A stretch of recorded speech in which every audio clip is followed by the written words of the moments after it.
welcome to another Keelhauled podcast. I'm your host, Captain Logun, and we've got a lot of Sea of Thieves news to cover today. So tie yourselves to the mast and hold fast. Ahoy there, pirates. I hope you had yourselves a good week and a good weekend. I know I did because I got those Twitch drops, but we've got a lot to talk about this week as it is the April community episode with the Gold Hoarders. We're going to be sitting down to talk about season 15, the latest voyages, what people think of the season altogether, and are they still running into any issues in the game?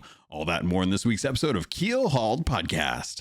But before I get into any of that, I have to thank the patrons. They are the ones that went over to patreon.com/Keelhauled Podcast to show their support for this content and myself. So I appreciate them. It means the world to me that they do so because it does help take care of the internet. It takes care of the Adobe software. It takes care of the Podbeam. It takes care of the time that I spend editing and putting together the software. And it just means the world to me because it really does help me more than people probably realize. But I appreciate them for doing so. And as such, I like to call out the patrons to make sure that they know that they are appreciated. So starting off at the top, we have thanks to A-Chick, L-Cute, Balls, Blue Turtle V1, Captain Chonky, Captain Longsharts, Choppers 918, Chateau Noof, Super Pack, Zombie Killer, Cosmic Johnson, Static Mirror, Davrum TV, El Jefe Esteban, Godhammer 6, Carl Embo, Kylea the Aficionado, Evil Morpheus, Space Admiral Ors, Xbox Mike 29, Rabid Raccoon, Registella the Brony Pirate, Ribloid, Rustbell Kid, Shoe Daddy 13, Skamelt 666, The Demon Jester, Tommy D, TN Professor, Wailing Witch, Vibralux, Big Bad Pad, Mina Fairy, The Lore Chronologist, Deadeye Dre, Hager Owl, Jeff H, Captain Duckweed, Evil Martha, Peter Miller, Rooski Doo, Thor Von Blitz, Luke Lore the Insipid Ghost, and Zam Wow. Thank you all so much for your love, for your support, and for the ones that actually joined me on this week's episode. I know a lot of you were unable to make it, and I did miss having your conversation. So hopefully we'll have a chance to do this again in May. If not, I will always see if I can chat with you in the Discord, especially in the Gold Hoarder channel where I keep an eye on what people are up to in that channel. So thanks again to the patrons for supporting, and let's get into it. Welcome everyone to the April Gold Hoarder event. I'm joined by quite a few people that some of them we've had, every episode, some of them we haven't. And I'm really happy to say that this week we are actually going to be joined by Mina Fairy, who is celebrating their birthday. And I'm really happy about that because it gives me an opportunity to wish her a happy birthday. And overall, just nice that she's willing to take some time.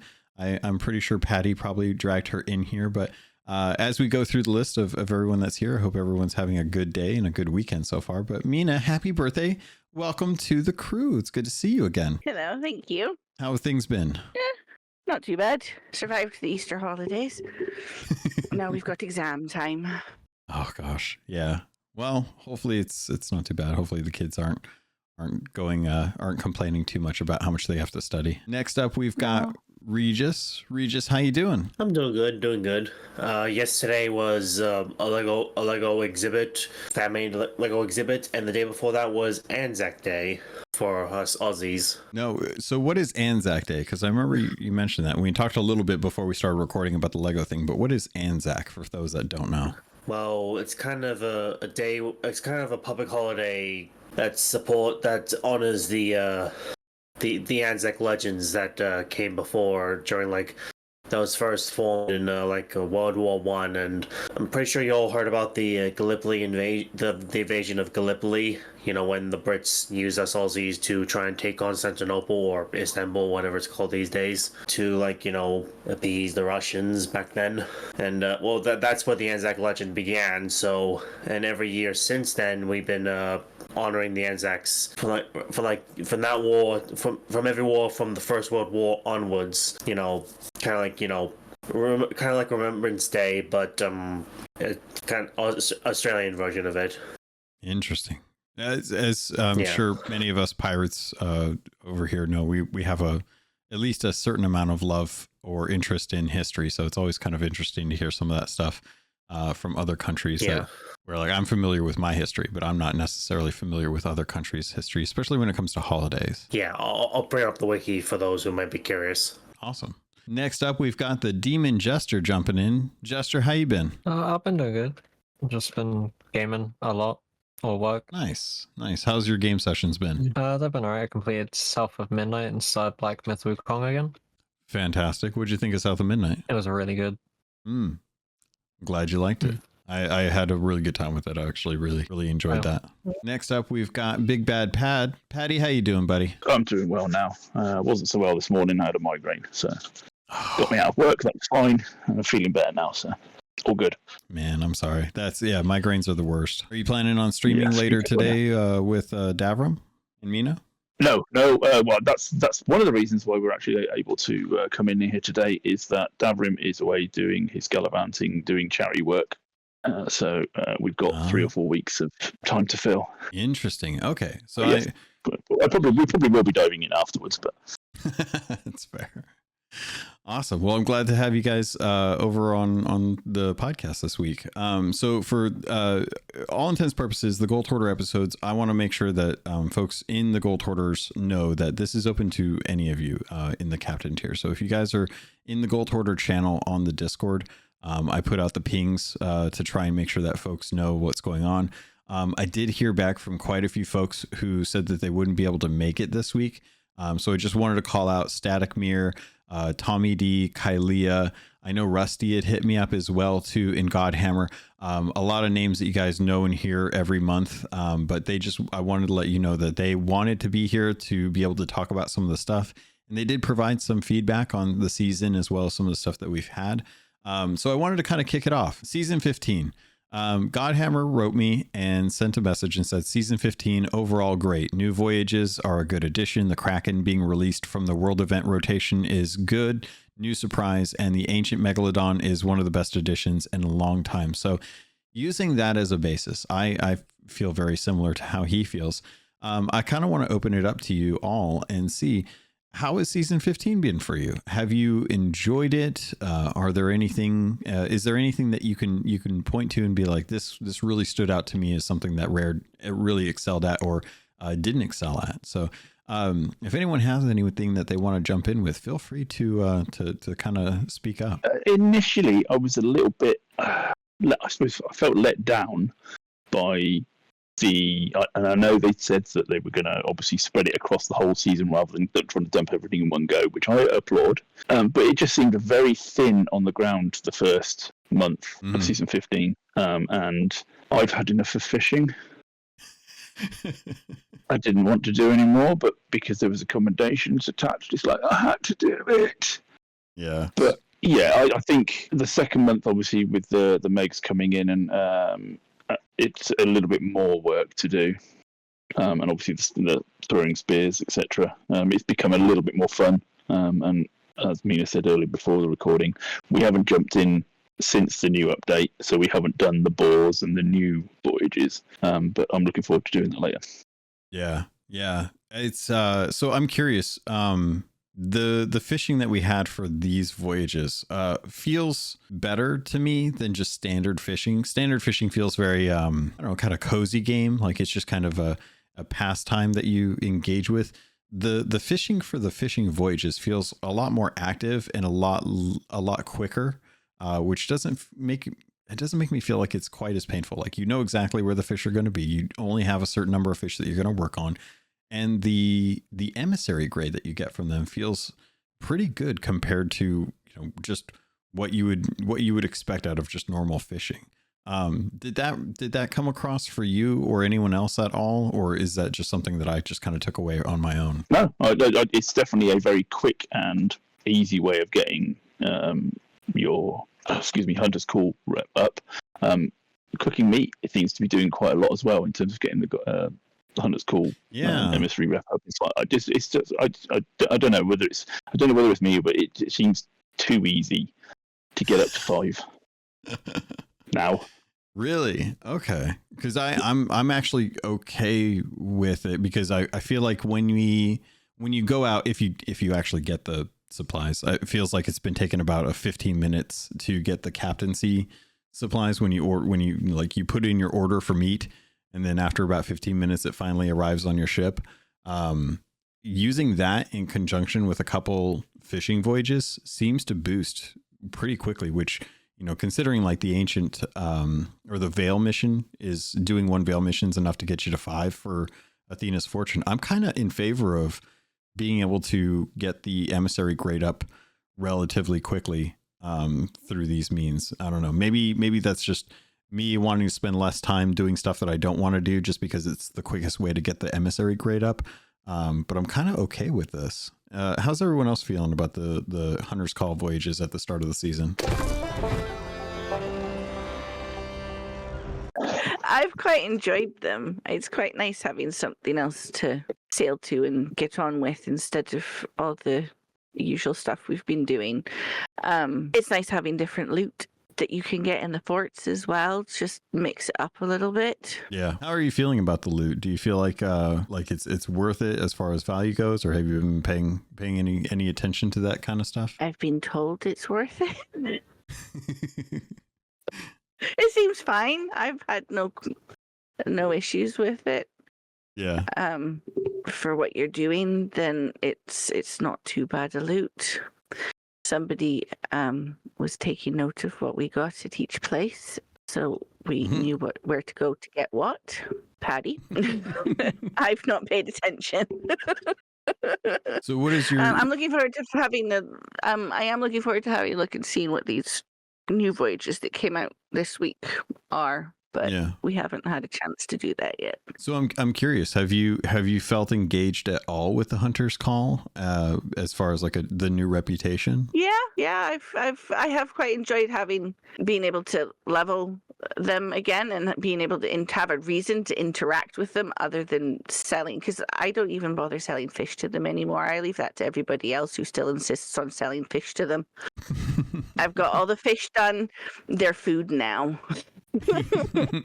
Same. Even the rare ones, I will eat them if they're there.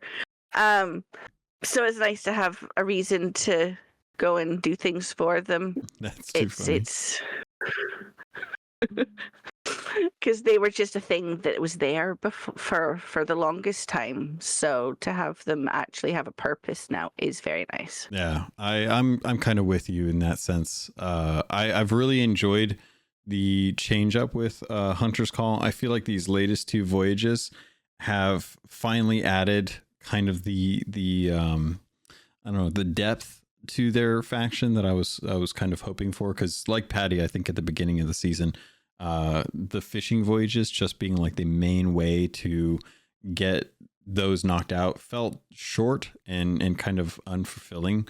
But now that we have like the spears and the ancient megalodons, and once you get a chance to do the spot, or spotting the megalodons and going after them, as well as the boars, I think you'll kind of see like they actually did get a decent kind of workaround to a lot of what we normally do. It very much feels like a little bit of a blend of other trade companies' voyages, with that kind of Hunter's Call flair to it.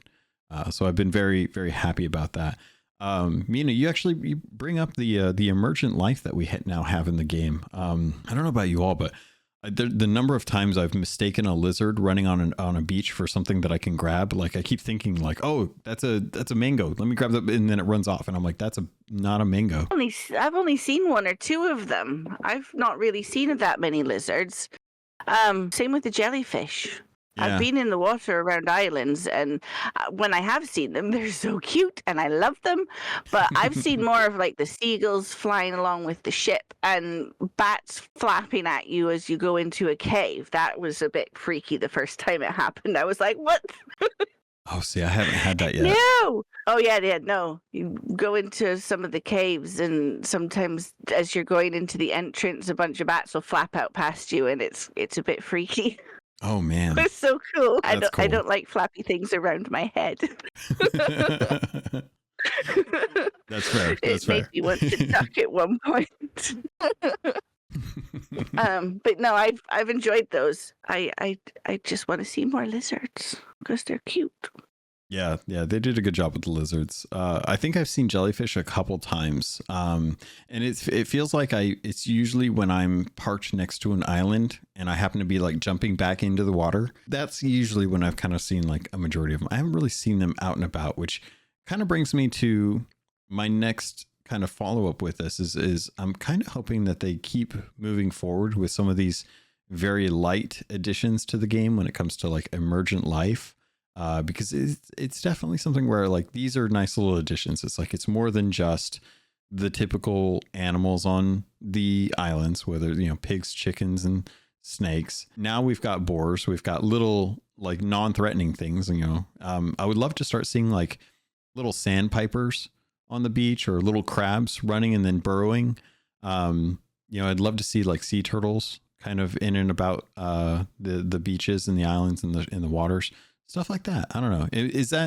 Do you think that would be too much for the game? Do you think that would be like, there's not really a need and better to keep it more shored up as far as like adding stuff to the game? I don't know. I as I just said in the chat, there's been a frog or toad audio play on islands for months now. Yeah. And we don't see them. And make them as rare as the jellyfish or the lizard. They don't have to be there all the time. Yeah. But if you've got the audio file for it already playing in the game, then occasionally stick one somewhere. Mm-hmm. I think it would be hilarious if you could find them on like palm trees and you could pick them up and actually like lick them, and then it would make your screen No, you're going too far. You're going too far. We just say no to drugs. Licking the wildlife. Don't lick the frog. Oh. Can't have any fun. I've heard frogs for ages when it rains. They come out when it rains. I think that would be cool. And if they could do that, that would be cool. I've heard them for more than months. I've heard them for years. Okay, so I'm gonna bug you guys, and if you haven't noticed, I would urge you to go check it out. There was a cave collapse over on Crook's Hollow that no one I've seen talk about, and am I crazy? Did I Nelson Mandela, I think is the term that people use. I'm not sure that's the right term. I don't think that is either. The Mandela effect. Mandela effect. Yes. Thank you. I don't know if anyone's noticed or talked about this, but there's been a cave in on Crook's Hollow where part of the cave, where the dock is, that's got Wild Henry standing there for his entirety of his life. That little entrance to the cave there has had like something going on where it's actually partially collapsed now. And I was surprised when I noticed it. Completely forgot about it, but it feels like no one's talked about this at all. Am I crazy? Maybe I am crazy. Honest answer, maybe. Okay. But all in right. regards to the cave-in, I don't know because I haven't been and overlooked. Okay. Well, Demon, since you're the one in the game right now, go check it for us, please. Once you're done with the hunting the Meg. Yeah, I was gonna say I'm in the middle of a Meg gun right now. That's why I said afterwards. Mina says, yes, I am crazy, but we love you anyway. Thank you. Just all I need is the friends to help put the straitjacket on. I don't need to change. I don't need to be any different. I just need friends to support me when I need it. Yeah. So, okay. So it's really random. It's in the middle of Crook's Hollow. It's right at the entrance. And I have no idea what's going on with it because no one's talked about it. No one's mentioned anything as far as online goes. I remember I took screenshots of it like when I was playing and I was like, no one's brought this up. It's so weird. But that was something that was going on, but I wanted to talk about, there's a couple things that we got in with, season 16 and talking about it overall.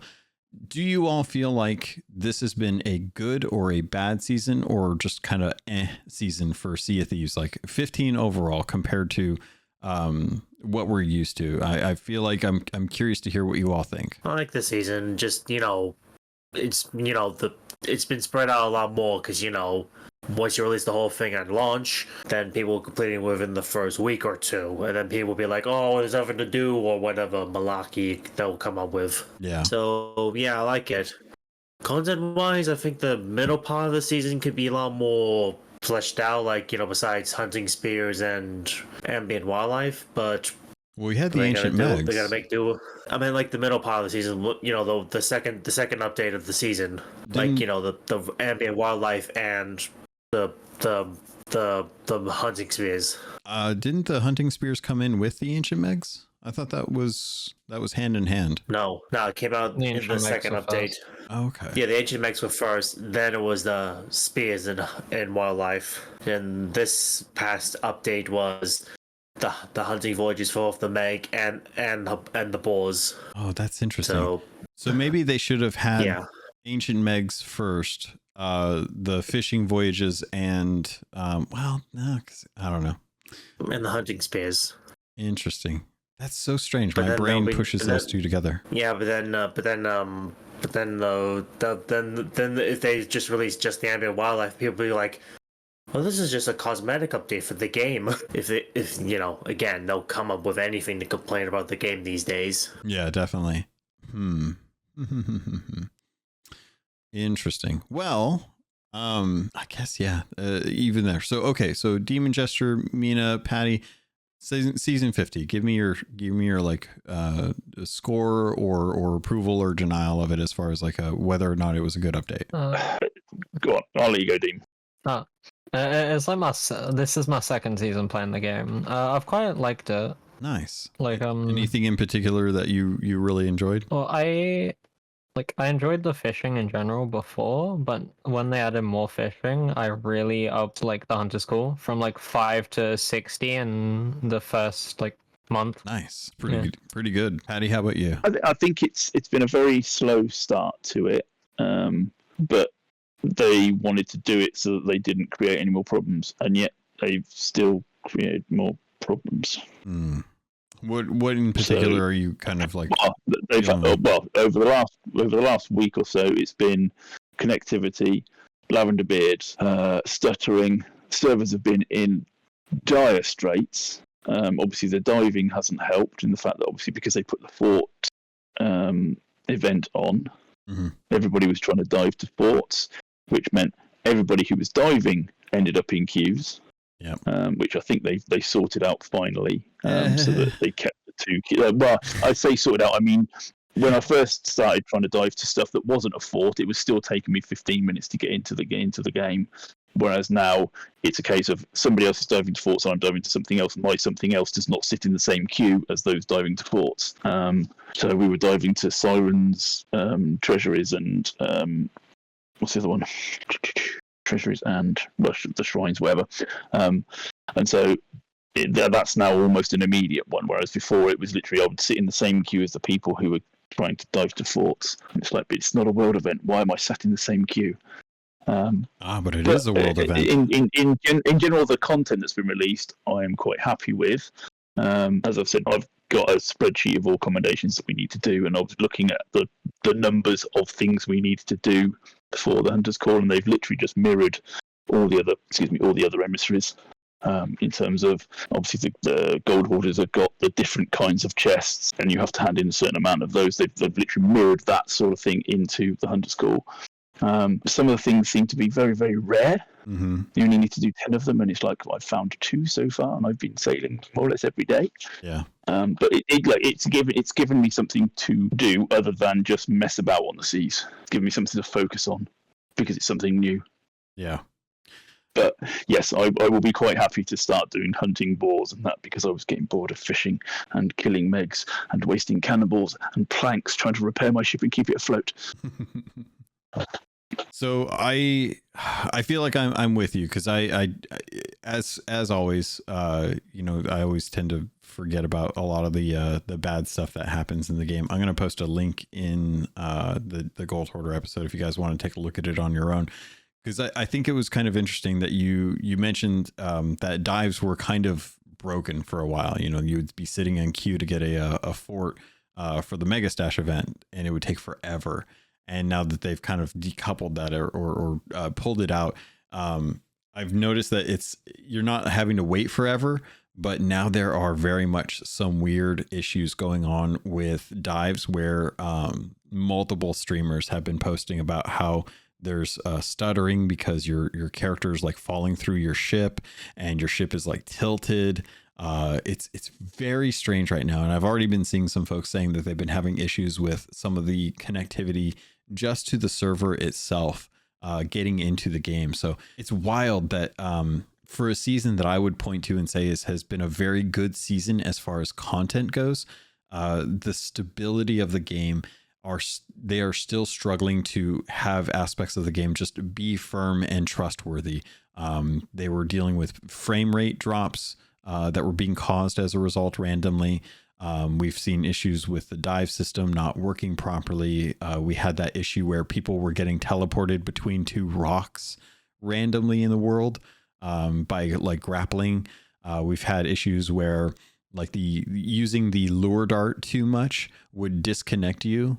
It's so strange to be so high on the content that they're releasing and yet still run into pretty bad bugs or quality when it comes to the actual like code and stability of the game. But did anyone else want to kind of share some thoughts as far as season 15 goes? If there were some things that you really liked. I personally think that the ancient megalodons are amazing. I think they're hard and I really appreciate that about them. But doing the new voyages, I've really enjoyed the boars. I'm looking forward to Mina and Patty. I'm looking forward to your thoughts on the boars and what your experience was like.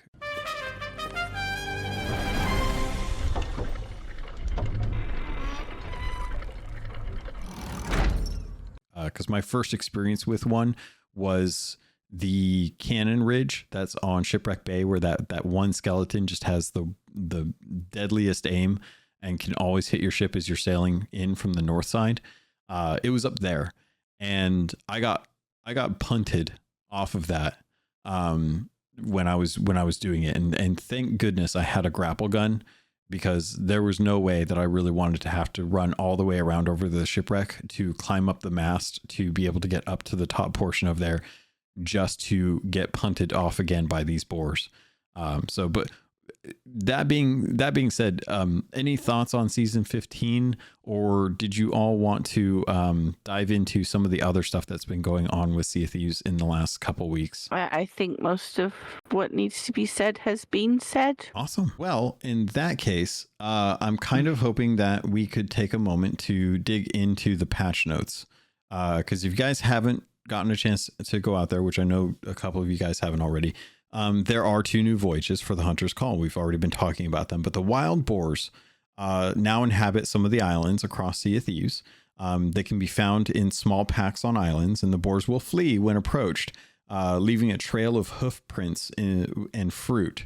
I don't think I've actually seen the hoof prints or the fruit in the 1 or 2 that I've done so far. It feels like I've actually just had to kind of run around and look for the shiny treasure that is sparkling in the distance to find out where their little hovels are. But you can find them. You can actually find a grand boar in some of these packs, as they're calling it. And then while hunting all the boars, they will give you meat, while the tougher grand boar will actually leave behind boar tusks as a new treasure that can be sold. And that's something that I think a lot of people have been kind of like, okay, this is another one of those Horn of Fair Winds things where the commendation for how many you have to get versus how infrequent you run into these boars kind of says that it's going to be a bit of a long grind. And knowing that this seems to be kind of a reoccurring situation with Rare, I'm kind of curious how Mina and Patty, you all, and Jester as well too, I know you all have been working on commendations associated with this update. Have you felt like they've been too hard to accomplish, or any of them have been like pretty long running commendations that's going to take a while to actually finish? Yeah, like I said earlier, that a lot of them just mirror ones that are already in other emissaries like Order of Swords, etc.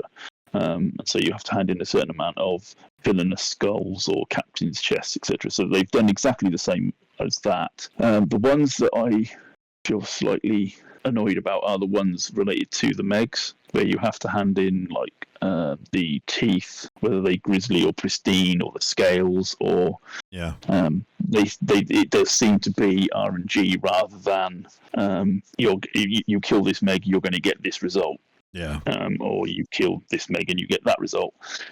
Whereas with the voyages, I know what I'm going to get by doing each of the dive voyages. Because I've got a spreadsheet just to tell me. Because when it gets to the point where I don't need them anymore, I know that my crew probably still will.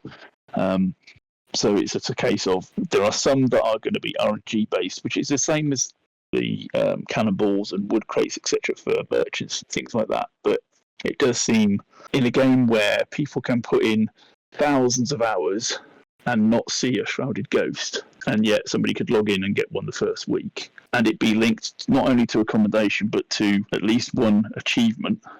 That yes, there does seem to be a slight lack of fluidity in what you get for doing whichever bit. Definitely. Anyone want to jump in on that? I'm just glad that they've not had us having to do like 50 or hundreds of things. It's been far more reasonable numbers, I feel, with the things we've had to find and do. Yeah. Some of them are still hard to find and do because they're rare, but it's a more reasonable amount to not find. So this is I wanted to bring this up with you guys because I'm in agreement with the lack of or the RNG associated with the scales and the teeth, in particular with the pristine and the grizzly for the ancient megalodons. But on top of that, does it feel weird to you that the regular megalodons, like the standard ones that we've had forever in the game since like the first year, that loot pool is still the same and hasn't started to award Hunter's Call stuff? It seems weird to me that, you know, if we're going out, we're doing these voyages to hunt megalodon, we're going out there to hunt down ancient megalodon, and they're dropping loot that's associated with Hunter's Call. Why didn't the loot pools for regular megs and krakens switch over to Hunter's Call stuff?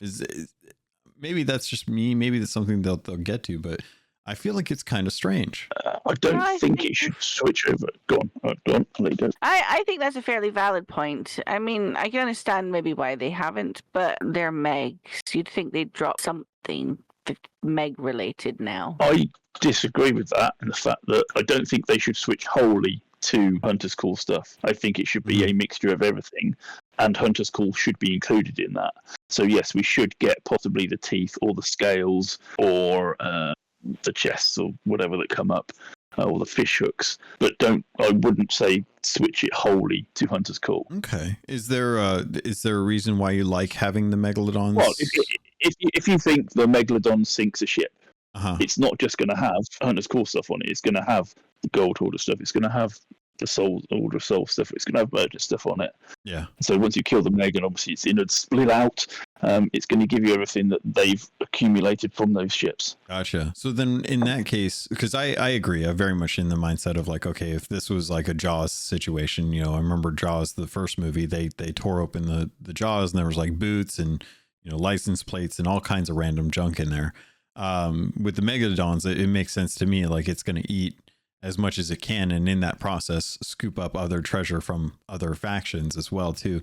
But I am kind of curious because in my mind, I think of skeleton ships as kind of that catch-all for the random loot when it comes to having, you know, just a loot pool that isn't tied to any one faction.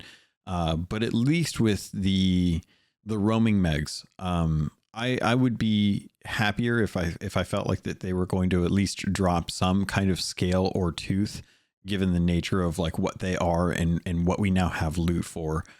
Even if they don't change the loot pool itself, it should maybe, instead of getting, you know, megalodon meat, you sacrifice a couple pieces of megalodon meat for a grizzly scale or a grizzly tooth or a random chance for a pristine tooth. I think that's possibly what they will do longer term, but I think for the first season of Hunter's Call, they wanted to limit that loot pool to the events linked to season 15.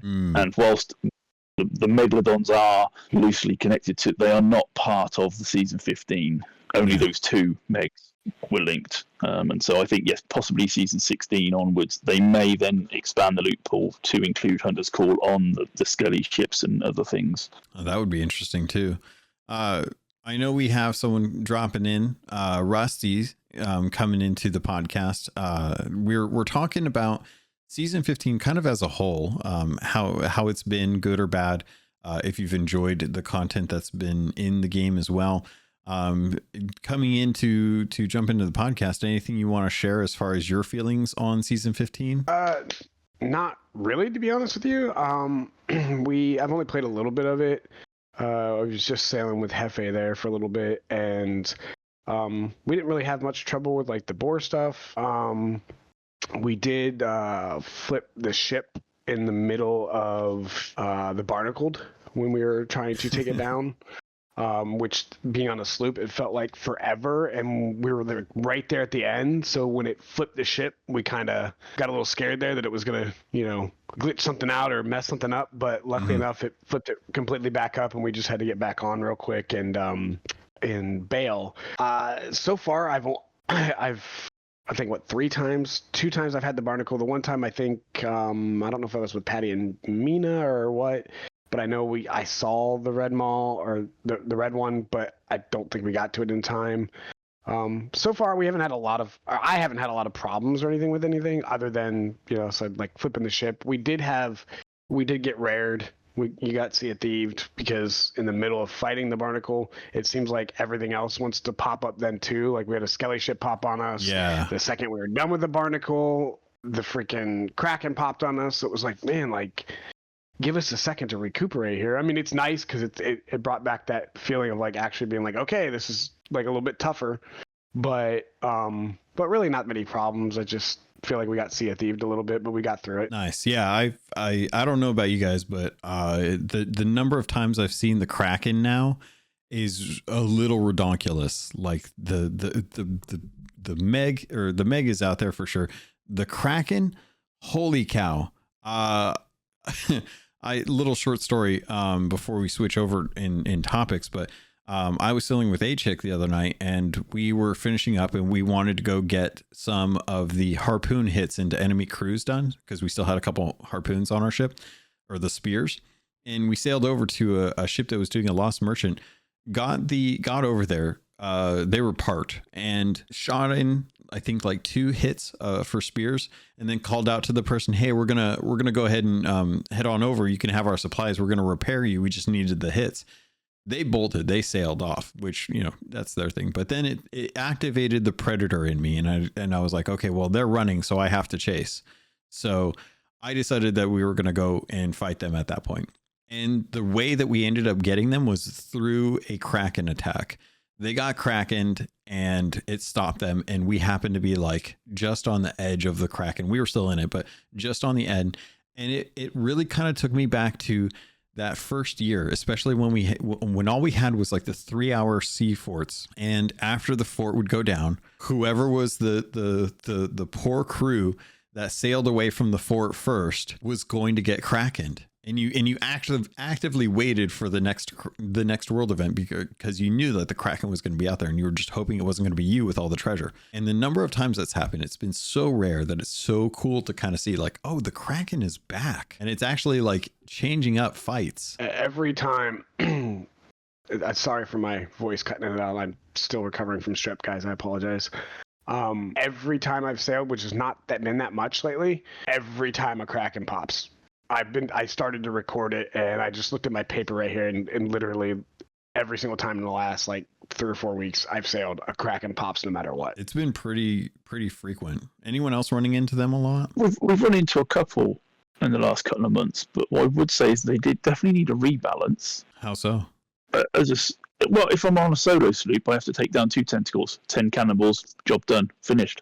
Mm-hmm. It's literally, I've got 10 in my hand, there you go, it's finished. On a galleon, all right, admittedly I don't sail on a galleon very often now, and I tend to dislike it, but you have to take down all 8, and it's like, hang on a minute, I've got 2 levels to cover, yes, I've got 4 cannons, but I can only ever hit 2 bloody tentacles sticking up because they're always at the wrong angle.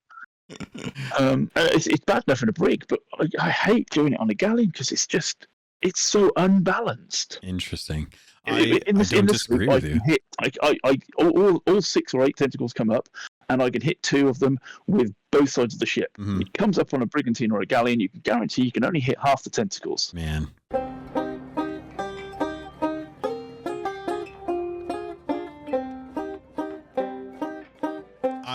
I can't disagree with you on this because I absolutely I agree. The galleon deals with the hardest stuff when playing in Sea of Thieves almost all the time. The number of times like I've seen a galleon lose because all it took was a couple firebombs on the top deck to start messing things up has been amazing. Like I know they balanced the sloop's mast to make it harder for people to take down a sloop's mast compared to a galleon or a brig's where it's like 2 chain shot versus 1 chain shot. I feel like galleons need to have like a flame repellent when it comes to firebombs because it's just too easy to cause havoc in there. At that point, I'm like, man, it's almost not worth it to run a galleon because you're right. Like megalodons are way harder. Krakens are way harder. And yes, you do have bodies on there to help out. But, you know, if someone's AFK because you have 3 other people to cover for you, sometimes it can make it really difficult to deal with some of these. And with the frequency that I've seen with the Krakens, I would not be too keen on jumping into a galleon anytime soon to have to deal with those. I will willingly sit out a session if it means sailing on a galleon. I will go and set up my own sloop and I will go and sail a sloop. You're just done with galleons in general.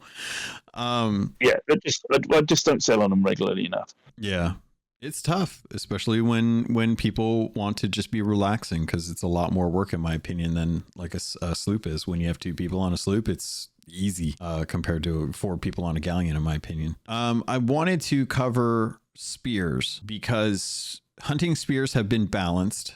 I don't know how you all felt about them beforehand. I was completely fine with them except for one issue. And this update actually fixed that issue, which was the hunting spears would not go with you when you dive or when you dove from, you know, to like a voyage or a world event or an hourglass match. And one of the things that I wanted to bring up is that all of the hunting spears are now higher in damage across the board. They deal more damage. They're considered 1-shot kills against players. They deal increased damage against megalodons or ancient megalodons. Now, when you hit a ship hull with one of them, there's more water that flows in and when they remain stuck in place. And also, it now requires more effort to remove them, increasing the time it takes to dislodge them. And I'm just kind of curious, how do you guys feel about this? Did they go too far with buffing the hunting spears, or do these feel like, yes, you buy them, you get 5 at most at an outpost before you have to go somewhere else to get them.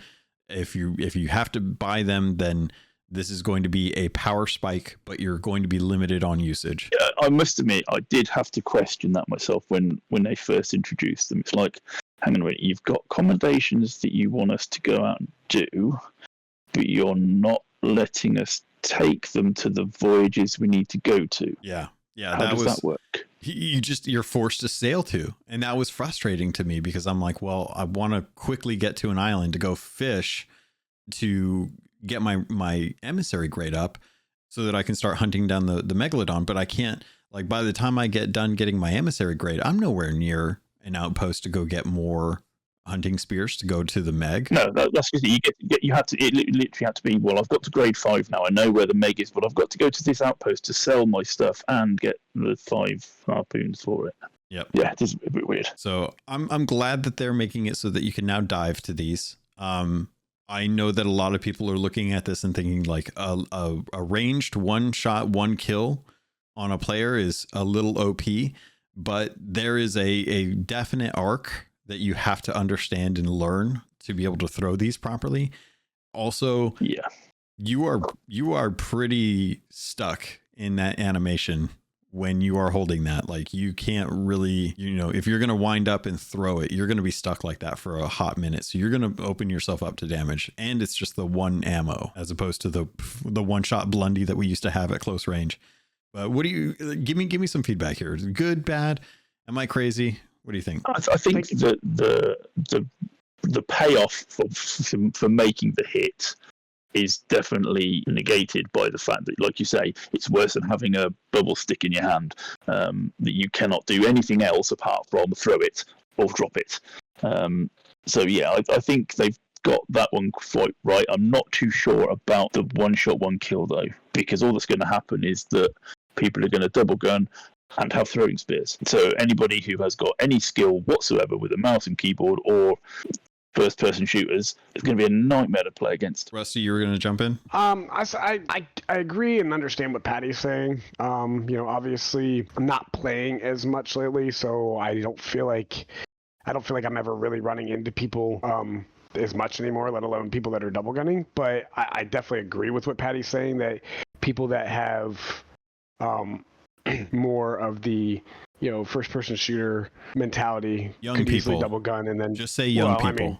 I wouldn't even say young people, because I've been playing a lot of Call of Duty, and like I almost went to 2 guns on Sea of Thieves today with Hefe, because I was like, wait a minute, like this is like why am I wasting time with this sword? Like this is pointless. But then again, I'm not using mouse and keyboard, so I'm not as quick on my controller anyways, so I just kept the sword anyways.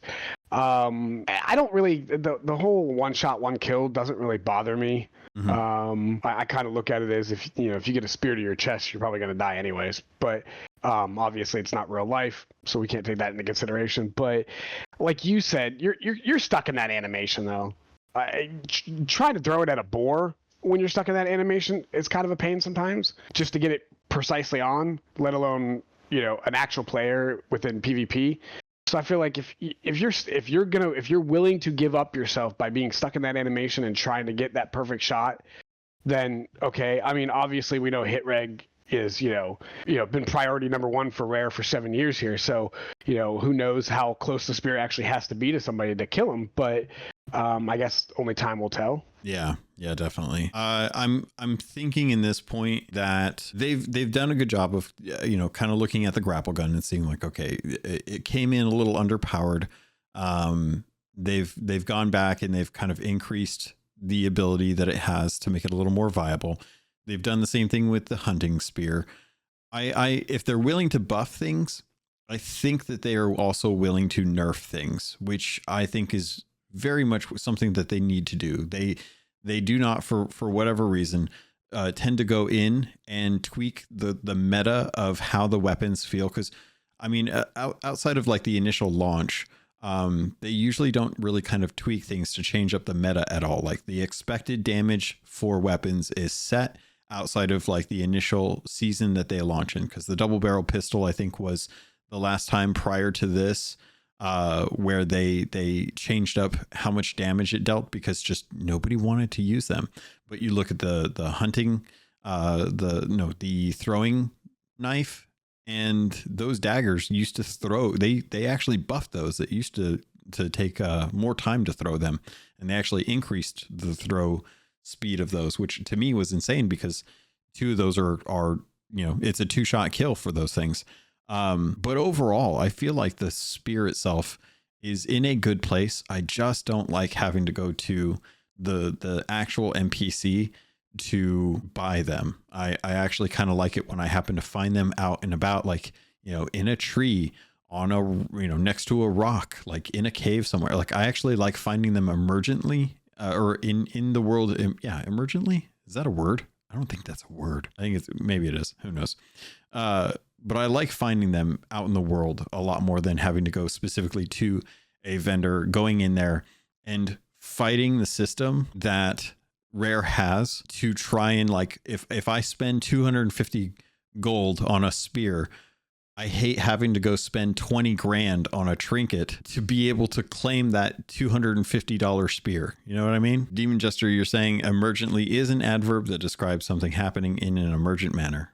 Thank you. I'm glad I'm not crazy on that one, because that definitely sounded weird compared. So outside of that, one of the few things that did come in that I wanted to get your guys' thoughts on has to do with the actual, like, previous kind of system with enforcement policy.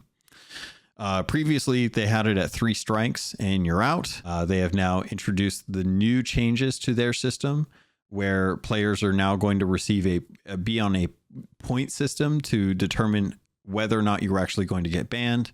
It takes 12 points to get a permanent ban. Anyone that is cheating automatically receives 12 points. Discriminatory toxic communication that uses slurs or prejudiced language over voice or text will earn players 7 points and a 7-day suspension. Anyone that's just toxic over text, voice chat, that isn't a discriminatory nature, which doesn't use racist, homophobic, misogynistic, or ableist terms, will, depending on the strength of the offense, earn a player 1 to 3 points and a corresponding suspension of 1 to 3 days for each instance of this behavior. These will drop off over time. So if you're good and you learn your lesson and you don't do anything else to incur any more offenses or any more points, eventually your points will drop off over time. So do you think this is a better way of going about their enforcement policy? They are communicating this on your profile. So if you go to your profile on seaofthieves.com and you click on my details, my account, when you're actually logged into your Microsoft account, you can actually see your game account status. It says currently active, current points. For me, it's 0 out of 12, and it says account will be restored. And then the account says active currently. So it gives you your active status on how you're doing, when you'll be able to jump back into the game, how many points you have, kind of thing. I like the communication nature of this. Is the point system better to you than the 3 strikes and you're out? Or did they need to kind of like keep abreast of this and be willing to change it because there are other situations that they're not taking into account for a point system? I think that Rare will have had numerous discussions on obviously the banning of people and the punishments given out, and so I think from their perspective, this is the best not the best they can do. This is the best way they can do it, in the fact that it is then communicating to the players how good or bad they are, and so people won't then be or shouldn't be standing up screaming, "Why have you banned me?" Well, we've told you 3 months ago that you shouldn't be using that language, or you shouldn't be using that exploit, etc., etc. So I think it's something that they want to put a lot of time and effort into. It is hopefully something they can actually monitor and police properly, and so have a better handle on controlling who does and doesn't have access to their game. Yeah, I guess that's my thing is I mean, over the last 7 years, have I said stupid shit here and there? Yeah. Like, I mean, obviously, I just checked mine. I have 0 of 12 points. So, I mean, I'm not worried about that. But like, at the same time, like, have I said stupid stuff over the years? Yeah. Like, I remember saying something pretty dumb. And I remember getting off that night going, well, I might see you guys tomorrow because I might get banned. But, and obviously I was egged into it, and it is what it is. But I guess my question is like Patty said, can they monitor this properly? How much time and resource are they really putting into this?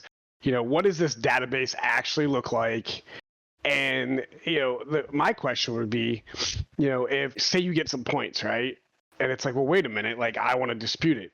Are you able to dispute it? Because, like, what if it's like, well, hey, wait a minute, like, yeah, I may have said this, but this is why I said this. Now, I'm not saying that we're not going to argue semantics here, whether, you're replying to something in the way you said it is right, wrong, or indifferent. But it's still, I feel like it's just like, Joe Schmo gets ticked off because I said one bad word towards him. And, it wasn't racist, it wasn't homophobic, it wasn't whatever. But, I said one bad word to him. Well, now do I get a point because I, told him to go screw off in a different manner? And if that's the case and I get a point for it, or I get so many points for it, it's like, well, can I dispute it? Or is this just a waste of time and energy and just, in other words, throwing shit against the wall to make a small part of the community happy? I mean, at the end of the day, whether you get 12 points and you get permanently banned or not, we've seen it time and time again. People get permanently banned, and guess what? They're back a couple days later, a couple hours later, with a new IPN and running a new account.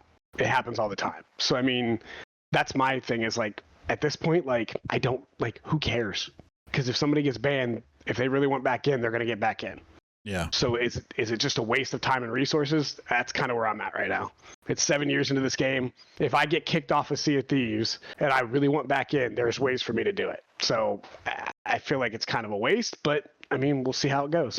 I'm kind of with you on that. And Mina, you actually brought up a very very valid point in chat that I'd love for you to share on here as well too. But it's one of those things where I think when I typically run into cheaters on Sea of Thieves, if I go to their profile because I suspect that they're cheating, chances are 0 friends followed, or 0 friends, 0 followers, fresh account, one or 2 games on their free to play games, and then Sea of Thieves. And I'm like, okay, this to me clearly says like this person is using a burner account. But Mina, I wanted to get your thoughts in on this. Well, there's different people that will be affected by it. You've got the constant cheaters who they don't care. They're not going to learn anything. They'll get banned. They'll just, like you guys have already said, they'll just spin up another account and carry on as they have before. It's not going to stop them. It will, however, make other people maybe think twice that, maybe I shouldn't do that. I actually like this game and I've done a whoopsie, and they'll maybe think twice in the future, hopefully, and it should maybe work with them. But yeah, it's only going to stop certain people, and the ones that are the big problem, I don't think it's going to stop them. They're just going to carry on how they always have. And that's why I agree with Mina. That's the thing. I mean, at the end of the day, after 7 years of this game being out, we're wasting, like, I don't know. I just feel like this is just a waste of, and who knows, this might be easy. It might just be monitored by a system itself, and it doesn't have to have somebody standing over and watching it all the time. So it might not actually be taking a lot of resources away or anything like that. But at the end of the day, I just feel like it's, like Mina said, the ones that are cheating are the ones that are super racist or super homophobic or whatever. They don't give 2 craps. They're just going to create another account and be right back in. So why are we wasting time with this? Yeah. Me and Patty came across somebody fairly recently who was blatantly cheating. He was coming through the side of a galleon, and we said to him, we're going to record what you're doing and report you. And he was like, I don't care. And then started trying to make out, like, in-game chat that it was us that were being the dodgy ones. And it's like, no, you're the one that's been spouting stuff at us, and you're the one that's clipping through the ship somehow. He didn't care. He had absolutely no cares, because it wasn't going to stop him from doing it in the future. It's not going to stop them. Yeah, and see that's exactly why. I mean, it different from our glitch, Mina, where the guy was just somebody was speaking Spanish for the last hour while we were under seas. Oh, yeah, no, that's a different... Yeah, that's a glitch. But like you said, the people that are blatantly cheating or blatantly being racist, being homophobic, being whatever, they don't care. They don't give 2 craps, and they egg it on most of the time anyways. I kind of wonder, like, if there is any kind of recourse to that, because I think that's something that I see across tons of games, right? Like, it doesn't stop them from any game that they're cheating in. It's you've just got to get right down and ban right down to the bottom of everything. Somehow make it so they cannot in some way spin up any more accounts. I unfortunately feel like that with VPNs and stuff, then, or whatever they're called, with all the stuff now, then it's a lot harder these days than. Well, yeah. And not to mention, most of the time accounts just require an email address. So it's like they don't, with email addresses not having any kind of cost behind them, it's too easy just to make something up. Just ban their IP address is all you need to do. Just ban their specific IP address, and then they're good. Yeah, but the second you run a VPN, I mean, I run a VPN and I can change my IP address every 5 seconds if I want to. Yeah. Yeah. That's the thing. Cursed this age of ours. And a lot of people use them first, like just making sure that security reasons. I just found some jellyfish. Not to mention, in some countries, Sea of Thieves is not even for sale. even though there are support or servers that you can connect up to. So some folks use VPNs just to get access to be able to buy the game to play it, because their country, for whatever reason, doesn't have access to a Microsoft account. Like Microsoft doesn't support owning accounts in every country. So VPNs are the only way that you can actually get access to a Microsoft account to be able to buy Sea of Thieves, which is wild to me in our 2025. But still an issue in some countries. So some people just can't. Some people refuse to change and get up to date with the one lingo and whatnot. And not even so much that, just there is a cost investment, laws and regulations that have to be taken into consideration when you do business in a country. And for some countries, it's so much effort for so little return that they haven't breached. There hasn't been enough reason for Microsoft to create support in those countries. So it's, yeah. But kind of getting towards the end of the episode here, from what I can gather, most of you are having fun with the content in season 15, that everyone is kind of run into issues as far as bugs, especially around the Mega Stashes event, which honestly, I don't know about you all, but I feel like Mega Stashes event was one of the best events that they've done. I genuinely loved the potential of getting those 15 Ashen Legend chests. And I hope that they bring that back. I really do, because I think that was a really fun event. Patty, you had some I quite thoughts? liked it as well. Yeah. Did you and Patty get to do a lot of them? Yeah, we managed to get all of ours done, and then did more to get other crewmates done. It was the first time we opened up one of the vaults, and it had nothing but Ashen Athenas in it, and I think it was Matt was like, "Oh my goodness!" Right. Blew his mind a little bit. It's quite a sight. It definitely made doing forts a bit more interesting. Mm-hmm. Yeah, definitely. How do you say you want to bring back Fortnite Fridays? Yeah, if you're going to do it, bring back Fortnite Friday and just do that. It doesn't have to be every Friday. Once a month will do. But what I will say is that this stash thing has been a PvPer's delight, because every single fort has had more than one boat at it. Some of the time we've made friends with them saying, look, we just need the completion for our friend. We don't care about the loot, you take it no matter what's in it. Other times there's been a six ship battle trying to get this fort finished. So it's made this 2-hour sailing session a 6-hour sailing session just to get this bloody thing completed. But yes, it's definitely livened up the forts. I love that they've done that. I would love for them to have this be like a regular event that people look forward to each season. Each season they'll do this. It could just be 1 week out of the season that they set it up for, separate to what they're doing with the community events that they do, the community weekends that they have. It was really awesome to have. It was amazing to like, I actually got surprised when I was actually able to complete a fort and not have anyone mess with me during the event. I was like, this is wild. No one is. And I even thought, like, there was a brig coming in. The brig sailed in and went to the nearby outpost. And I was like, what? They're not actually coming in. This is kind of wild, because I was expecting them to come in and try and contest it. And I was like, okay, well, I guess free fort for us. Awesome. But we still treated it like they were going to rowboat over. And that fear, that kind of paranoia has definitely been lacking in a lot of the world events that we've been doing, now that you can just dive straight to them. And there's, what the loot is going to be. So there's no real question about it. But I think they could do this for skeleton ships. I think they could do it for the ghost fleets, like a chance that the ghost fleets have a chance to spawn like really good loot.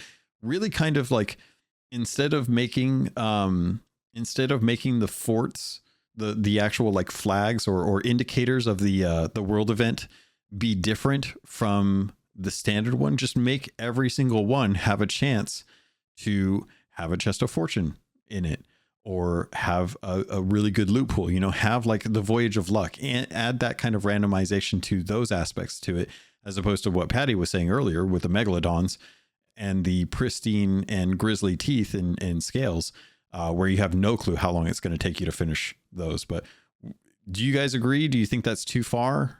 Or do you think you would want to have something like that on a regular basis? The thing is, they have a regular events tab, and the only thing in it are the daily deeds. So, yeah, please stick something in once a week. Yeah, I would very much love that. Yeah, it would be real nice to have something. I don't know. It'd be real nice for them just to have something and stick with it. Because we've had so many things here and there, like that became weekly things, or that things that we, oh, okay, we know we're going to be doing this once a month or once a week, and it's like, and then it kind of just gets neglected and goes wayside. It'd be nice to have something to look forward to and be like, you know what? Even if it was every Friday, it's like, okay, well, hey, like, what? I know I can't do it this Friday, but I can be around next Friday, kind of thing. Mm-hmm. Yeah, that would be nice. A little bit of regularity with some of these events would be fantastic, especially when there's that RNG promise that could potentially give you like a really handsome payout for the loot, and not knowing ahead of time made it even better, because it's like, okay, well, just open the chest or the vault and see what we're going to get, because otherwise it's like it could be anything. But if we're gonna have to deal with the fact that if it is the Ashen Legend chests, then we got to try and figure out, okay, can we get away with getting some of them aboard, or like how are we going to deal with that? And it was really interesting to kind of have to work out that kind of situation compared to it's just another dive to Athena voyage. Like, it's fine. Like, if we're not going to win this, we'll just go dive and do another one real quick. Was there anything else you all wanted to jump into, or do you guys feel good about where we're at as far as the world events? We haven't mentioned the Reaper graffiti that's been appearing across the world. Yeah, so that's something that's definitely popped up.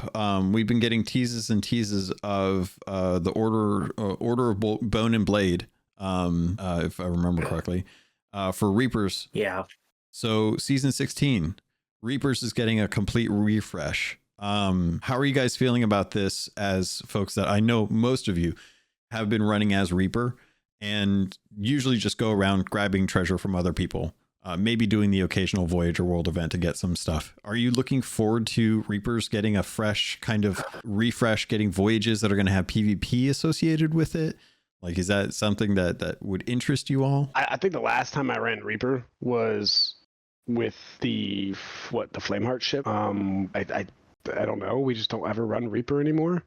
It might be because we were actually trying to complete accommodations or something for once. I don't know. It'd be nice to have a little bit of a refresh. It was kind of cool pulling up to Wanderers to go kill a boar, and then all of a sudden I look over and I was like, when did the Reapers tag this big rock next to Wanderers? And Hefe had to remind me that what was going on, and I was like, oh yeah, okay, because it was just like red graffiti on the side of the rock. So I thought that was kind of cool. Yeah, it's been everywhere. They've definitely been showing like a lot of it, and most of it is kind of a warning. It feels like there's been a lot more story and a lot more interest in what they're planning on doing with the Reapers, because it'd be interesting to kind of see Reapers. But at the end of the day, I always kind of feel like their whole goal was just to be the PvP faction, to go out and try and get your treasure by stealing it. Yeah, and to kind of play off what Patty just said there, or what he just typed in there, I'm okay with the PvP stuff. Like, it is what it is. But to kind of go off there at the end, it's a PvP PvE game, and I still, this one thing, one thing that we've lost with the Black Rose, and I hate saying it, is like Prof has no desire to want to play anymore. He only plays because we're getting on or something like that. He doesn't care about completing anything, and a lot of it has to do with the fact that he's like, look, like, there's no story anymore. He's like, the story, like, you're nitpicking at little story things to really try to keep a hold of something. He's like, there's no tall tales. There's none of that anymore. And it just seems like I would like to see some more tall tale stuff, some more actually storyline based stuff. But at the same time, like, yeah, I mean, PvP is PvP. I mean, Rare's going to find a way to push us together and fight each other. Patty, your thoughts? Yeah, it just seems that they seem to have been pushing more and more PvP into this game. Now, as Rusty said, it's a PvE game, but they just seem to have, over the last couple of seasons, pushed more and more PvP into the game. And obviously, like I just said, the fort stash thing was great because I can choose to involve myself with that or stay away from it. So that is my choice. So I can make it a PvE game or I can make it a PvP game. Mm-hmm. Again, I can do exactly the same with the Reaper stuff as it comes out. I can choose to involve myself with it or stay away from it. But it does seem that they are trying to push more and more people into the PvP angle of the game, or are trying to placate more of the PvP players with more stuff to do. And all right, yes, fine. You can argue that season 15 is a PvE only stuff, and you'd be right. But it just seems to me that if you want to come and play this game, it seems to be more and more people are coming into this game from the first-person shooter genre rather than the open world genre. Yeah, I'm curious in this case. Do you foresee a future where Rare starts to move more of their PvE stuff to things like Safer Seas, and that Safer Seas continues to get tweaks and balances on where the content that they want players to engage with the PvE aspect of the game lives, compared to High Seas, and High Seas becomes more geared towards that fighting other crews aspect of the game? I think Rare will go wherever the money is. And they always have, and they always should, because they're a company that need to make money to keep the game going. Yeah. Sadly, it will push possibly more of the original players from 7 years ago away from the game because the game has changed. It's a foregone conclusion that the game will change as it goes on because they've got to think of more and more things to do to earn themselves money.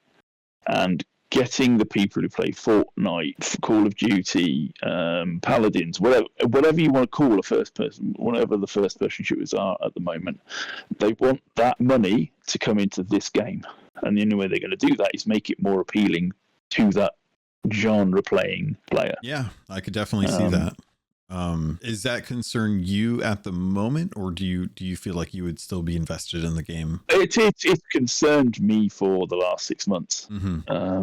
All right, yes, I'm getting older. I am playing definitely less than I was 2 or 3 years ago. But yeah, it just seems that whenever I get on the sea, I am. Whereas before, we weren't the apex predator, but we could hold our own against most crews. Mm-hmm. Nowadays, it's a case of we're in a brig. If we come up against a sloop, you guarantee that 70% of the time they've got the gold curse, or they've got the ghost curse, or they've got the skelly curse, and it's like, yeah, and their priority is get on board our ship, lock us down, not fire cannons at us. And I've said this since the Hourglass came in, that's not the game that I want to play. Fine, they do, I don't. I want to play naval battles because I'm on a ship. They don't. They want to play TDM on our ship. And it's like, no, keep that. So there are times where I have cut the session short because it's like, I don't want to play this game. I don't want to play it on their rules. Yeah, feel free to jump in, Rusty, too. All I was just gonna say was, I think myself and definitely Prof, Hefe's got a little bit of a leeway since he has a little one now. But myself and Prof are prime examples, and I know Prof had some talking with some of our fellow folks from another ship within our community, and and they just said, hey, like, Sea of Thieves just isn't for you anymore. And it's like, well, why is that? And it's like, well, it's not that I don't think that Sea of Thieves isn't for certain people anymore. It's just that Rare is trying to keep this game alive. And you have to be able to do that. I feel like, yeah, you're going to try to have to pull from the Fortnites of the world and the Call of Duties of the world and whatever else. Obviously, you're never going to be those games. And you never were one of like those games, but you got to bring new people in, or you got to bring people in that are willing to spend some money. But then you have people like Prof and I. Like Prof is, like I said, not to speak for him, but he's fallen off, and even when he was on the ship the other day, it was like honestly, it was like sailing with me in year 1 or year 2, where I was just standing on the bow doing nothing. Like that's what it felt like, because he just was there for the ride because we were there, and that's it. And I've fallen off over the last year. Like it just seems like if I don't get home early enough and like Patty and Mina happen to be on and have a spot, like I'm probably not playing Sea of Thieves that night because my crew's not going to be around. And Chenzo's crew doesn't get on till late. So like, you know, I tend to be like, okay, well, if I want to do something, I got to do something by myself, or I'll just play when I can play, I guess. Mm-hmm. So I don't know. It just, I understand what Rare's doing or what it seems like they're doing. And I still enjoy the game, but it worries me that eventually we're going to get to a point where it's like, okay, well, what's the next game that we could all go play? Because I think we've been trying to search for that for a while. Some of us have, and we still haven't figured it out. Yeah. I've been enjoying my time with Sea of Thieves lately. I definitely see where Rare is looking to go, but I'm in the mindset where I think the issue that that we're running into is that every time Rare has gone and done a predominantly PvE update, and in reference, we'll take Monkey Island as the most recent example.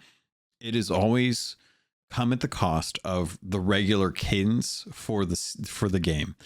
Seasons run long, the content is light, and they can't really maintain the flow that they have when they're on a regular cadence and when they aren't introducing mysteries or adventures or tall tales. Do I think that is the best way for the studio to go forward? I personally don't feel like that's where I would want them to go, because I do really enjoy their storytelling aspect of the game. I do really think that the tall tales add something to the value of the game. But if it comes to either having tall tales or having regular cadence with the content and improvements towards the game, then I kind of want to lean more towards the regular cadence of content, because those are going to be the things that I'm looking forward to, littler things every season or every month, as opposed to having a drought of nothing to do for 2 to 3 months because a season is going long, because the start of the tall tales are just not hitting and they can't release the tall tales one at a time. Do I think they could absolutely do that? Yeah. If they're worried about tall tales being too much of an investment for the developer as far as like resources go, absolutely take the same lessons that they learned with the seasons, break them up into smaller sections, and release one tall tale every quarter or every 2 quarters, instead of trying to get out 3 or 4 tall tales and drop them all within 1 month. Anyone want to jump in on this at all, or are you guys all ready to head out? The only comment I'll make is obviously, yes, with that, the tall tale for Monkey Island, I think if they'd have released that thing now, they would have done exactly what they've done with season 15 and released one every month. Yeah. But because it was such a big thing, and they just wanted a dump in one go, that's what they did. It just meant that season was very, very light on everything else.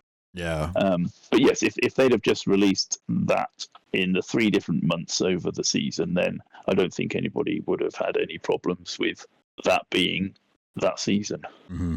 Yeah, I think they have. I do think they need to move the story along. Do they do that via tall tales? I don't know. They've got more than one other company working on this game at the moment. I'm sure they could just say, right, you go off and do a tall tale for us, please, and push the story along. And yes, we'll introduce it at some point when we've got a light season with nothing else going, or not a lot going on. Or the season that we're going to do tightening up of everything in terms of all the bugs, etc. That's when we'll pull that off of you and we'll use that. I do miss the tall tales. I don't miss the mysteries at all. I miss the adventures. The adventures. Yes, the adventures. Because the adventures push the story along. Yeah. Well, we're getting. There are so many open stories at the moment that, especially, I'll ask Demon, because he's obviously just started playing the game a month ago, that you have no idea how the story's progressed, or how many stories are still outstanding. No, I don't. I have done half the Shroudbreaker, and that's the only tall tale I've done. And yet there is so much information in those tall tales that would help you understand where the game is at the moment. but they don't advertise that fact. They don't push you towards doing that. They just want that you're just in the game and you're doing what you want to do. Yeah, I didn't know tutorials were a thing for like hours. Like someone had to point them out to me. Some of them, yes, right. The Monkey Island ones, they can be hours long, but they have checkpoints, so you can actually do it for 40 minutes, half an hour, whatever, and get a checkpoint and then go back to it. The length of the tutorial. I meant like I didn't even know tutorials were a thing. Yeah, I could see that. Well, that you have to like go deep into like the voyages and stuff to find them. Even then, they're still hard to find, from like in my opinion. Or what order to do them. Yeah, that's a big thing. What order to do them, Logan, and that was. I'm not saying that we can't trust what people are saying, but I just feel when it comes to Tall Tales, it almost feels like, oh yeah, here's a little bit of a fish hook of like, yeah, we are trying to do something, right? But and I'm with you, like if we could have some of these little things, Fortnite Fridays or whatever, stuff to fill our time, or, over the weeks, and then like, a Tall Tale once every quarter or something like that. Maybe that'll help bring some people back that really love the story. I'd love to have my friend back playing Sea of Thieves, but it's hard. But I also feel like at least the people I know that were literally in love with the story, most of them just aren't. I'm not. Obviously not in this crew, but like other people, like they're just not playing anymore, and I don't see them really coming back for much. I think they've kind of burnt. I feel like there are some people that the bridge is burnt already, and yeah, I think there's various reasons for that. But it still would be nice if we could get riddled with a little bit of Tall Tale. every once a quarter, once something like. Let's tie up some end strings here, and let's get some ends to some stories here or something. But I also feel like I just feel like maybe I'm barking up the wrong tree, and we're never going to actually see that. Maybe not in the way that we're talking about, but to Regis's point, there is the Reaper graffiti now everywhere in the world. So, and we've had teases about some of the stuff that's going on with Reapers with the new rowboat that just came out, which I'm calling a row runner. So I feel like we are going to get story. It's just not going to be one of those like, hey, between X date and X date, you can access this adventure. And from now on, it's just going to be more like what they did with the death of DeMarco, where it'll be in the world. You can engage with it or not engage with it, but they're not going to explicitly call it out as something that you'll get rewards for, because for whatever reason, that kind of development has always been just too straining when they're looking to do so much else with the game. I didn't mean to kill the conversation. I think the thing for me is that they have all these adventures previously that they could quite, I'm going to say it easily, probably not easily, but they could quite happily put them into Safer Seas along with the Tall Tales, so that all of the story that's gone before is actually playable, and it's on a dedicated server where nobody's going to interfere with you. Mm-hmm. I like that idea. The one thing that you said, Logan, that kind of, I wouldn't say rubs me the wrong way, but it kind of like throws me off a little bit is like, all these resources to do Tall Tales and all this stuff. And yeah, we can all sit here and say, yeah, like Rare is definitely going a different route with, the kind of people they want. It definitely seems like they're doing more PvP related stuff, and that's fine. But at the end of the day, it's like, we're taking away all these resources, and it takes so time, and it's so strenuous to make these Tall Tales, but yet the game's still broken more than it's ever been. Like, it's like, it just seems like, oh, well, we have to, we have to do this, but we can't do this because if we do this, it takes away from this. And it's like, well, okay, you're telling me that, but if the game's going to be broke, why lose out on adventures and Tall Tales? And it just, go ahead, sorry. Oh yeah, no, I'm seeing where you're coming from. Like, if the game's going to be broke regardless, like, why can't we get the benefit of at least having Tall Tales and adventures instead of? Yeah, it just seems like, yeah, and like Patty said, like, I don't care, don't throw them in, throw them in Safer Seas. Whatever we have to do, especially with some of the people. The newer people playing the game, that there's so many things that are part of the Tall Tale that you really can't get in the world now. It's like, well, just throw it in Safer Seas. I'm all down for that. Like, I would go back and play a lot of that over again just to get the story again. But then to go off what we were just saying is like, yeah, it's like, okay, well, we're spending all this time to do a Tall Tale So we want you guys to know, like, hey, we would love to do that, but it's taking away time from us fixing the game. Well, in 7 years, you haven't fixed the game. So honestly, at this point, stop lying to me. Like, at this point, you're just bullcrapping me. Like, that's why, like, and I know I'm not trying to ruffle feathers here, but too many people kiss Rare's butt all the time and give them and make excuses for him. At the end of the day, like, so many times they say they're going to fix something and they don't do it. Now, I do understand they have done some stuff over the years. I'm not taking away from that. And I'm not taking away from the fact that they love the game, and I truly believe they do.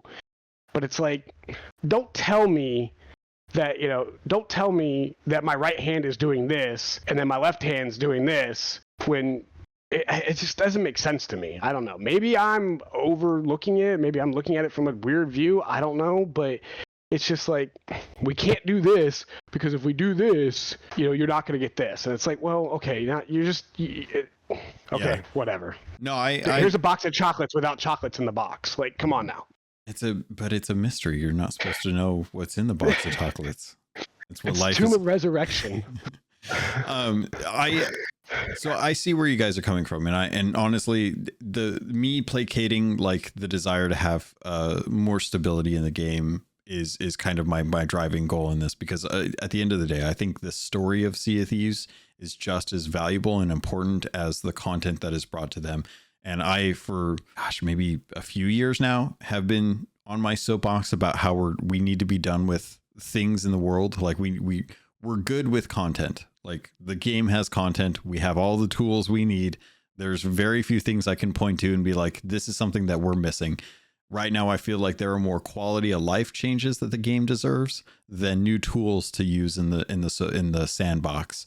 And I would much rather them focus on story and content than having us get a new weapon, personally. And I would much rather them spend time having the engineers work out how to get loadouts for clothing than trying to come up with a new thing to throw at someone. But that's kind of where my perspective, my desire lies. So, and I know that's not going to resonate with everyone, but I know that there's enough people out there that would agree with that, to say like, okay, let's get some proper resolution for some of the storylines instead of just shrugging them off or having dialogue hidden away for NPCs that people may not have ever noticed or talked to. Let's try and put the story forefront. And like Patty says, move the story forward. With what you just said, Logan, and I like the way you put that, at the end of the day, I'm with you. We have enough stuff in the game. So if you're going to fix stuff, fix it, and then let's move on. Instead of saying, let's fix stuff, then it doesn't get fixed, and then we still don't have other things that we want. So do one thing and either do it or stop bullcrapping me and telling me a bunch of bullcrap. I'm trying to be polite. I know. I appreciate it. I appreciate it. It's funny. Like, I know I'm that guy sometimes, so I'm sorry. No, you're good. You're good. Anyone have if open forum? So if you guys want to talk about this a little bit more, we can. If not, then we can go ahead and call it here. Jester, you want to jump in? Yeah. Another thing I was gonna say about the tool tails is like, it literally just gives you, when you load up, a list, and it doesn't tell you like the order and what each of them is actually about. It's just like the title, and that's pretty much it. Yeah. I would love for there to be a more guided path. Because and maybe you can help me out on this, Jester. When you start the Tall Tales, are all of them locked except for the first one, or are they all available to you? They're all available. I think that might be a way to kind of help this, because starting off with the Shroud Breaker should be the first Tall Tale. Then you go into Cursed Rogue. Then you go into, all the other ones, and have them be grayed out until you've completed the first part of the story. They've developed these in a way that can be done outside of that, but unless a player has actually gone through them, there should be some sort of like, okay, there needs to be progression. And I think that might help out as well too. All right, everyone. Is there anything anyone wants to jump into before we call it here? Or are you guys all good? I'm still upset that there are still times where I can't sell my storage crate at the end of the session. Oh, the storage It's bad enough not having. It's bad enough not being able to get them at the beginning of the session. But once I do get them, I then can't sell them at the end of the session. Patty, you let me know when that happens. I will have you come onto a boat and I will sell the first foul bounty skull or no, I will get 5 captain's chests, and I will turn them in with you on the boat and make sure that you get your money back. They keep saying, "Oh, we've got this problem with obviously available stuff on a server." It's like, well, you let me get rid of this storage crate then, and it wouldn't be a problem. No, I can't sell it, so it gets left on the dock or dumped in the ocean. Yeah. But the rigmarole you have to go through at the beginning of the session to get the bloody thing, sort out that I can sell it at the end. That would be great. I would love for the interactions with the NPCs to work the way they used to and not have to rely, because at some point, I'd just like them to work. Yeah, just work. That would be nice. At some point, I would like to not have to spend 20 grand just to be able to get 5 harpoons. I would love to be able to sell some of the things that aren't working properly just to be able to get some money back, like 250 gold compared to the 5 grand it takes for a storage crate. Not the end of the world, but it would still be nice to be able to like take that item off of the server so that maybe the server is still a little bit like, a little bit smoother, not having all of these things that are in the world just kind of hanging out. All right, all. I love you guys so much. I did promise the XCP community that I would be doing another scary stream later today. So I very much wanted to make sure that that I get a chance to go and stream to them. So I was hoping that if you guys have anything, you guys definitely jump in. I'll try to get it in there. If you guys think of something, feel free to let me know too. But outside of that, if you guys are good, we'll go ahead and round things out and say goodbye to everyone. Well, in that case, it's been a fantastic discussion. I've really appreciated you guys' thoughts and opinions on this, because always it's good to get the raw feelings from community members and how they're playing and what they're feeling, regardless of if it's positive or negative, because I definitely know a lot of folks have been happy, but also not quite as happy with the season. So I know like Kylea, Tommy, they've been seeing some stuff out there with Sea of Thieves and just thinking about like, what's going on in the world. Static Mirror definitely want to say that he loves what they did with the hunting spear. He's all for it, and that the Ashen event, the Mega Stash was a great event.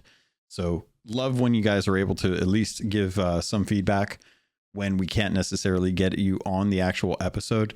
Again, shout out to like Godhammer and stuff. Definitely said that they were happy with the new enforcement policy in theory, and that it hopes that it works well in practice, and that he's all for giving some banned folks a second chance. But I don't believe anyone, or he doesn't believe anyone who's been banned for hate speech should be allowed to return. There's a difference between hate speech and spawn camping, in his opinion, which I definitely agree to. So really love it when everyone has some thoughts and feelings that they're able to share. I'm probably going to be recording a little bit later, because I know Jeff H responded on Patreon some thoughts from last week as well too. So as we're going down the list, I want to shout out everyone that showed up today. I definitely love and appreciate you guys all. Again, happy birthday to Mina Fairy. Glad that you were able to jump on and chat with me today, and everyone else. So thank you for coming and hanging out. Thank you.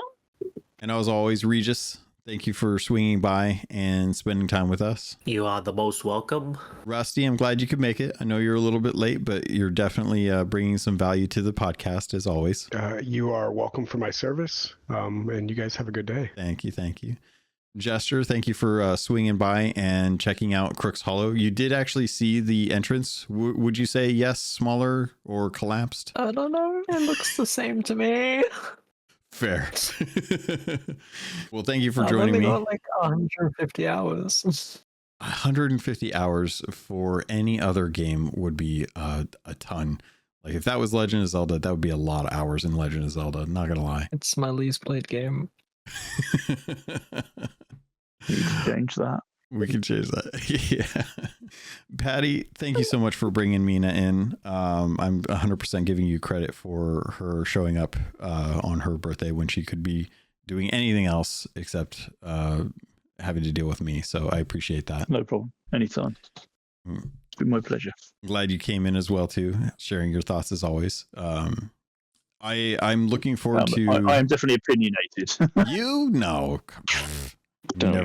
Never heard you say anything negative about anything ever in your entire life. I try and keep it positive, but there are just times where it's just like, no. Yeah. I think that there's a lot to be positive about in this season. I think that there's definitely still enough that we can call attention to and say like these are pain points that need to be addressed. Yeah, it's just sad to me that it's the same pain points over and over. Mm-hmm. Yeah. Hopefully in the future better, but we'll have to wait and see. Yeah. All right, friends, I love you all so much. I appreciate your time and efforts today. Thank you so much, and I hope to hear from you next month. Again, depending on how the next season goes. If maybe it'll be better, maybe it'll be worse. Who knows? But I definitely want to hear from you as well. That's going to do it for this episode. Thank you so much. Love you, and I look forward to sailing with you on the Sea of Thieves.